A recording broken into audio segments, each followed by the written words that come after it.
Assalamualaikum dan selamat sejahtera saya ucapkan kepada adik-adik di Kampung Sungai Kayu Ara. Nama saya Yafiq. Di sini kita ada tetamu khas kita, Encik Zulfikar Mustafa dan juga Encik Farid Ali. Dan kami semua sedang menjalani latihan untuk menjadi pegawai kerajaan di Institut Tadbiran Awam Negara. Jadi hari ini kita akan berkongsi sedikit tentang pengalaman hidup Encik Zulfikar dan juga Encik Farid Ali dan akan berkongsilah pendedahan, dan kami harap dapat memberi pendedahan kepada adik-adik tentang dunia di luar. Jadi kita boleh teruskanlah dengan perkenalan diri Encik Zulfikar. Kita boleh mula dengan Encik Zulfikar dulu. Assalamualaikum warahmatullahi wabarakatuh dan salam sejahtera. Terima kasih Encik Yafiq. Saya Muhammad Zulfikar bin Mustafa, berasal dari Macang, Kelantan dan membesar di sebuah kampung di daerah Macang, dan kini sedang menjalani latihan sebagai pegawai kadet takbir dan diplomatik. Assalamualaikum warahmatullahi wabarakatuh. Terima kasih kepada Encik Yafiq dan Encik Zulfikar. Nama saya Muhammad Farid Muhammad Dali. Kawan-kawan saya panggil Farid lah. Saya berasal dari Hulu Selangor. Saya merupakan anak peneroka Felda dan tinggal di perkampungan Felda ni sejak daripada kecil lah. Maksudnya generasi pertama adik-beradik saya sampailah ke saya anak yang terakhir tinggal di perkampungan Felda. Jadi tadi Encik Farid ada bincang sedikit tentang membesar sebagai seorang anak peneroka Felda kan. So mungkin Encik Farid boleh terangkan sedikit tentang zaman kanak-kanak Encik Farid, apa cita-cita Encik Farid, impian ke? Okey, terima kasih Encik Yafiq atas soalan. Perkampungan saya kecil. Sekolah yang saya sekolah rendah tu, nama sekolah tu Sekolah Kebangsaan Sungai Tenggin. Pelajar tak ramai, lebih kurang 400 orang je daripada darjah 1 sampai darjah 6. Masa saya tahun 6, kita ada 2 kelas saja, lebih kurang 60 orang.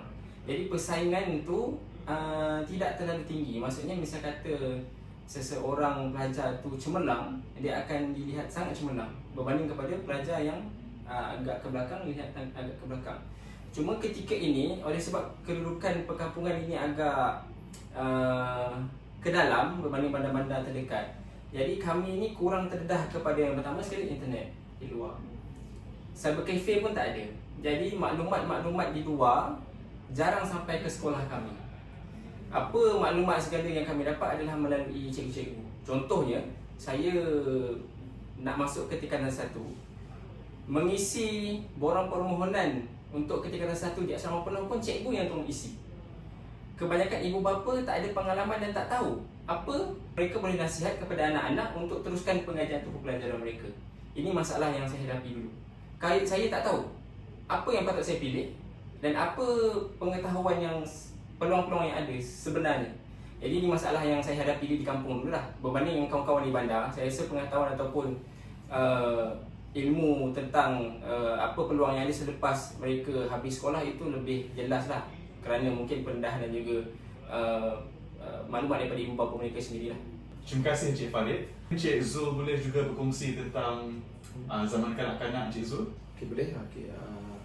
Saya berasal dari kampung di Macang dan bersekolah di sebuah sekolah di pedalaman. Bersekolah seperti mana Encik Farid, sekolah saya pun kecil saja. Jadi cabaran saya bersekolah tu sangat besar, di mana ayah saya bekerja sebagai penuai getah bersama ibu saya, mengambil upah menuai kebun getah orang lain. Pendapatan sekitar 100 saja seminggu. Jadi banyaklah peralatan sekolah tu tak dapat dibeli. Contohnya pensel berwarna, kasut sekolah pun pakai yang kakak-kakak dan abang yang atas lah. Kita hanya berkongsi kan. Jadi walaupun kekangan-kekangan tersebut berlaku, namun saya tetap tidak melepaskan peluang untuk bersekolah setiap hari. Di mana kalau tinggalkan sekolah sehari pun, saya rasa sangat walaupun saya meninggalkan sekolah sehari pun, saya rasakan itu merupakan satu kerugian yang sangat besar kepada saya. Kerana kita ketahui sekolah itu, pendidikan itu sangat penting. Walaupun kita berasal pada keluarga yang kurang berkemampuan, namun pendidikanlah yang mampu mengubah hidup kita pada masa depan. Dan semasa saya mengambil PSR, alhamdulillah, dengan berkat doa keluarga dan ibu bapa saya dapat keputusan 5A dalam PSR dan menjadi pelajar terbaik di daerah. Dan saya telah mendapat tawaran beberapa pusat pelajaran, yang pertama KPM dan juga MARA. Jadi saya telah memilih keputusan untuk mengambil beasiswa daripada KPM dan menyambung pelajaran ke Kuala Lumpur di salah sebuah sekolah berasaman penuh, iaitu Sekolah Menengah Sains Selangor. Itu saja. Jadi Encik Zul dan Encik Farid juga telah memberi gambaran kehidupan yang agak mencabar, dan setiap hari Encik Zul dan Encik Farid juga menghadapi cabaran-cabaran yang mungkin berbeza lah berbanding dengan saya ataupun orang lain. So dekat sini soalan saya kepada Encik Zul dan Encik Farid, apakah perasaan yang Encik Zul dengan Encik Farid ada setiap hari? Okay, bagi saya, semasa membesar dengan keadaan serba kekurangan tu, tapi saya tidak menganggap itu satu kekurangan, kerana saya nampak orang lain lebih senang, lebih berkemampuan. Namun keluarga saya mempunyai kasih sayang, di mana walaupun kami tidak mampu membeli apa-apa pun, namun kami hidup bahagia setiap hari.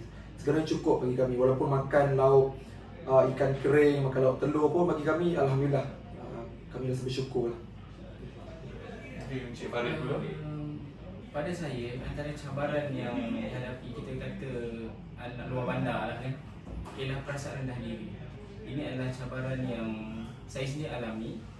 Contohnya, bila saya habis sekolah rendah, saya ditawarkan melanjutkan pelajaran tingkat menengah di asrama penuh di Putrajaya.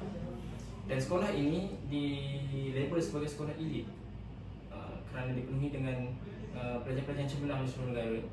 Jadi bila sampai ke sekolah ini, antara perasaannya adalah kita berasa sangat rendah diri. Contohnya, saya bagi satu contoh, penguasaan bahasa Inggeris. Mereka-mereka yang pada sekolah ini kebanyakan datang daripada kawasan yang telah maksudnya bukanlah golongan luar bandar. Jadi apabila berkomunikasi bahasa Inggeris, kita melihat mereka ini lebih fasih dan juga lebih menguasai bahasa berbanding kita yang berada di luar bandar.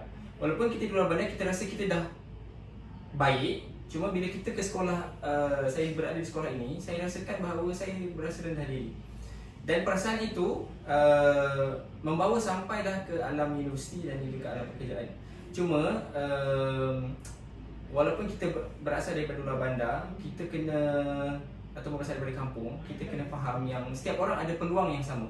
Dalam hidup ni kita ada dua benda sahaja, kita ada peluang dan kita ada cita-cita. Ini sahaja yang kita ada. Jadi kita patut rebut peluang yang ada berdasarkan cita-cita yang kita buat. Contohnya, walaupun kita tidak berjaya dalam pelajaran SPM, UPSR ataupun di universiti, tapi kita ada cita-cita yang jelas. Aku nak belajar, walaupun aku gagal, tapi aku nak belajar dalam perniagaan, contoh. Jadi cita-cita kena jelas dan kita kena rebut peluang-peluang yang ada. Cuma peluang-peluang itu kadang-kadang kita tidak datang bergolek. Kita kena cari peluang yang ada. Contohnya ialah kita dapatkan maklumat mengenai peluang-peluang yang ada. Peluang pinjaman pelajaran, peluang pinjaman perniagaan ataupun peluang-peluang pekerjaan yang kita rasakan sesuai dengan diri kita. Jadi perasaan rendah diri itu semakin lama dia akan semakin terkikis dan kita akan jadi diri kita sendiri dan kita akan rasa kita sama sahaja dengan orang lain. Itu pandangan saya. Okay, terima kasih Encik Farid. Okey, Encik Farid. Jadi Encik Farid sebutkan perasaan rendah diri yang Encik Farid rasa masa zaman sekolah dulu. Jadi saya ingin bertanya, macam mana Encik Farid dapat mencari kekuatan untuk mengatasi masalah emosi ataupun juga perasaan rendah diri yang Encik Farid rasa pada zaman sekolah, khususnya mungkin masa sekolah menengah ke? Okey, macam ni. Saya boleh bagi jawapan dalam dua keadaan lah. Yang pertama sekali, saya sentiasa berfikiran bahawa jika saya diberikan satu cabaran ataupun dugaan yang saya rasakan agak susah, saya sentiasa fikir yang ibu bapa saya pernah rasa yang lagi susah daripada saya. Jadi itu adalah satu kekuatan yang buat saya sentiasa percaya kepada diri dan juga sentiasa positif. Itu yang pertama. Yang kedua, kita ni dalam dunia ni tak boleh bersorang-sorang. Kita kena ada teman, kena ada sahabat dan juga kawan-kawan. Waktu sekolah dulu, ada ramai kawan-kawan saya yang sentiasa beri semangat kepada saya dan memberi kata-kata yang menaikkan semangat supaya saya tidak berasa rendah diri. Contohnya, jika diberikan satu tugasan untuk melakukan sesuatu dan saya berasa rendah diri dan juga tidak percaya untuk melakukannya, kawan-kawan yang berada di sekeliling, kawan-kawan yang baik ini, dia akan sentiasa memberi sokongan dan juga semangat untuk melakukan terbaik dan tunjukkan kepada kawan-kawan yang lain, kepada satu sekolah bahawa anak kampung, anak luar bandar, anak orang susah, orang miskin boleh lakukan sama dengan orang lain juga. Jadi kekuatan tu datang daripada jawapan saya ialah daripada dua perkara. Satu, mak ayah kita atau ibu bapa kita, dan yang kedua ialah daripada kawan-kawan yang baik dengan kita. Ini jawapan saya. Jadi memang kita pun mengharap sokongan daripada kawan-kawan, daripada keluarga, dan juga untuk kita sendiri pentinglah untuk sama-sama menyokong kawan-kawan dan keluarga kita juga kan. So kepada Encik Zulfika pula, mungkin kita boleh teruskan dengan cabaran hidup ataupun cabaran yang paling besar Encik Zulfika menghadapi dalam kehidupan, dan juga bagaimana Encik Zul dapat mengatasi cabaran itu. Okey, cabaran yang saya hadapi lebih kurang dengan Encik Farid juga, di mana perasaan rendah diri semasa bersekolah di Kuala Lumpur. Okey, cabaran sekolah ni, saya dihantar oleh ibu bapa saya ke sekolah dan sampai itu tiada lagi. Maknanya sekali sahaja ibu bapa saya hantar dan saya perlu berdikari jauh daripada rumah di Kelantan, di KL, sangat jauh. Perjalanan pun dah 8 jam menaiki bas. Jadi saya perlulah berfikir bahawa saya perkara sekalipun saya perlu melakukan secara berdikari. Pak Iman nak beli barang, nak beli tiket bas balik cuti sekolah pun kena beli sendiri. Dan perasaan rendah diri itu juga sama seperti Encik Farid, juga wujud, tapi saya ingat pesanan ibu bapa saya. Ayah saya pernah berkata, ayah saya kata kat saya tiada kemampuan untuk memberikan kamu harta, namun saya berkemampuan untuk memberikan kamu peluang untuk belajar. Jadi saya merebut peluang ini dengan memberikan perhatian bersungguh-sungguh belajar. Hari-hari belajar, walaupun kata belajar itu datang dengan kemewahan, namun saya yang pelajaran ini tanpa kemewahan pun tetap dapat berjaya. Kerana memang saya mendapat 8A dan SPM pun hampir-hampir ke straight A. Dan cabaran terbesar semasa sekolah ni, tingkatan 2, ayah saya bekerja di kilang kayu, di mana salah seorang pekerja kilang tersebut bermain mercun. Jadi serpihan mercun tu terkena di mata ayah saya, jadi buta sebelah. Jadi sejak hari itu ayah saya tidak bekerja, dan ibu saya yang hanya bekerja di kebun getah. Jadi pendapatan tu lagi sikit lah berbanding sebelumnya. Jadi alhamdulillah saya pun dapat beasiswa daripada kerajaan dan dapat membantu sedikit dalam menampung belanja sekolah. Dan guru-guru dan kawan-kawan pun memberi sokongan yang tinggi kepada saya. Jadi alhamdulillah saya sangat bersyukur dengan apa yang saya ada sekarang. Terima kasih Encik Zulfika. Mungkin bila ayah kepada Encik Zul telah menghadapi kecederaan kemalangan dekat tempat kerja, Encik Zul pernah rasa tak beban untuk meninggalkan pendidikan dan untuk bekerja supaya dapat membantu keluarga dari segi kewangan? Okey, waktu itu mula ada juga fikir bahawa nak berhenti sekolah, nak bantulah. Tapi bila saya fikirkan secara mendalam, bekerja tanpa ilmu gagal. Walaupun kita bekerja tapi tanpa pendidikan, kita akan sangat sukar untuk berjaya. Walaupun kita gagal dalam pendidikan, contohnya SPM kita gagal, namun sekiranya kita ada ilmu, contohnya ilmu berniaga, ilmu membaiki motosikal, ilmu membaiki aircon ke, itu sangat membantu walaupun bukan ilmu akademik. Jadi saya ingin berkongsi, walaupun jika adik-adik tidak berjaya dalam akademik, jangan risau, jangan putus asa. Banyak lagi peluang-peluang di luar sana. Contohnya politeknik, kolej komuniti, kolej kemahiran yang banyak untuk peluang untuk adik-adik rebut. Jadi saya rasa pada masa itu, walaupun ayah saya sakit, jadi saya teruskan. Saya fikir ilmu yang penting, jadi saya teruskan belajar. Dan saya fikirkan pada masa itu, pelajaranlah adalah jalan keluar bagi keluarga saya. Terima kasih Encik Zul, memang memberi inspirasi kepada para adik kita di Kampung Sungai Kayu. Mungkin Encik Farid boleh berkongsi sedikit tentang cabaran yang paling besar Encik Farid telah menghadapi dalam kehidupan dan juga cara Encik Farid dapat mengatasinya. Baik, terima kasih Encik Zul. Ibu saya meninggal masa saya umur 12 tahun, iaitu sebelum saya mulakan PSR lah. Jadi antara perasaan ketika itu adalah saya telah kehilangan doa yang paling mustajab untuk saya. Jadi seluruh kehidupan saya bermula daripada tahun 12 tahun sampailah sekarang ni, saya tiada doa ibu yang untuk bantu saya. Jadi apa yang saya praktiskan ataupun saya cuba amalkan adalah sentiasa berbuat baik dan juga sentiasa berfikiran positif dan juga berfikiran berbaik sangka kepada orang lain. Contohnya jika ada kawan-kawan yang memerlukan bantuan, saya akan cuba bantu sedaya yang boleh, dan itu adalah jadi saya fikir sebab kepada menjadi doa kepada kehidupan saya lah. Jadi cabaran yang paling besar pada ketika itu adalah saya telah kehilangan ibu yang sepatutnya menjadi mendorong, pedoman dan juga doa yang terbesar. Yang kedua, cabaran yang saya hadapi ketika berada di industri ataupun alam pekerjaan adalah bila kita berasal daripada kampung selain daripada kita berasal rendah diri tadi, kita rasakan peluang yang ada di luar ini bukan untuk kita. Itu perasaan yang saya ada lah. Contohnya ada banyak peluang pekerjaan, perniagaan ataupun peluang-peluang pinjaman pelajaran dan sebagainya bukan untuk kita, sebab kita tak rasa kita cukup baik untuk dapat peluang itu. Ini berkait dengan perasaan hari ini tadi.